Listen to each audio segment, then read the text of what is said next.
ए भिडियोटा टिके पुराणा माने मोर कार्तिक पूर्णमीर लंच थाली। चलतु देखा आज मु कौन बनई। आज तो समस्त घरे नॉर्मल बिना पियाज रसुण आउ अरुआन्न हो। तो मु आज बनई अरुआ भात आउ बहुत सारा वेजिटेबल्स पकईकिना डालमा जोड़ा कि देसी घीर छुंक होता।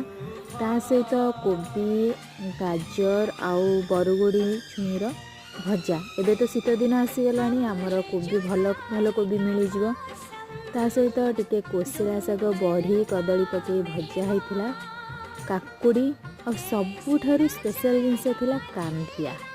ये जो कांदियाटा थिला ना बेसी खट्टा नुहे, माने कम मीठा किंतु खट्टा पूरा लगु नथिला। आ सहित मत किसी आइटम दरकार नथिला। ये एते टेस्ट थिला, भात खाली भी खाई सहित